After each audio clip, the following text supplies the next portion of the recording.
For today's video mga idol, 3:30 AM, no.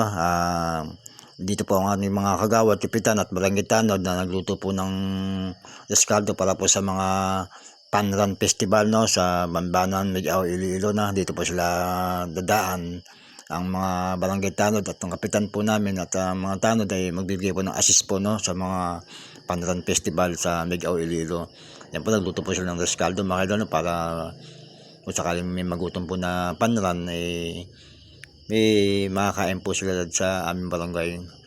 Sa barangay po namin at hanggang dulong pong barangay, 5 barangay po yung pupuntahan nila at tatakbuhin para kada barangay po may mag-a-assist po na tanod at kapitan kagawad ng mga idol, no. Sinasabi, pag balik po ng mga panran dito sa amin, diyan po dadaan yan sa ilog pa putang sa hanging bridge palabas po ng Banwa ng Ligao, no, mga idol, no. Iikot po sa bukid po mga idol. So ngayon, yan po ang isa po mga idol, no, 2 pirasan po na panran. Nangunguna po sila mga idol at sinabayan pa ng 3 piraso na panran. Ayan po, 4 kasi po sa likod niya.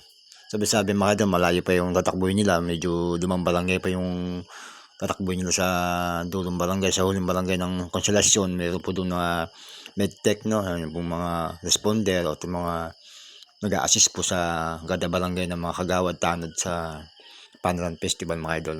Last year po ay maulan, ngayon po ay wala pong ulan mga idol, no. Kaya maganda po yung tempo ngayon, pero medyo mainit nga lang po. Kaso nga lang yung isang taon po ay maulan, kaya nag-aagaw lamig, init yung katawan ng mga festival na Panran. So ngayon po maganda po ang tempo dahil wala pong ulan mga idol, no.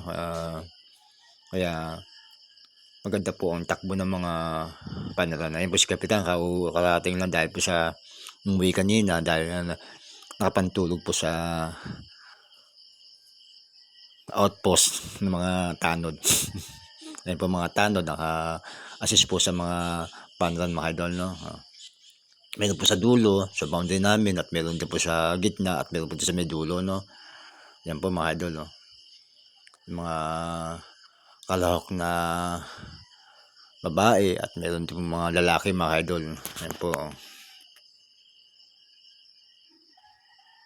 Marami po sila mga idol, siguro po hindi po baba ng mga 100 piraso na kalahok po sa Panran Festival. Yan po, sa Ligao, Iloilo mga idol.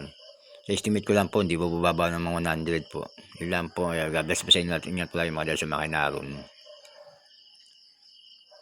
Ngayon, dito muna ako, umuwi na po ako sa bahay, no. Dahil po sa malamig po ang panahon, kaya medyo nilalamig tayo. Ayun po ang huli na video ko mga idol. God bless po sa lahat, ingat po tayo mga idol sa makinaron.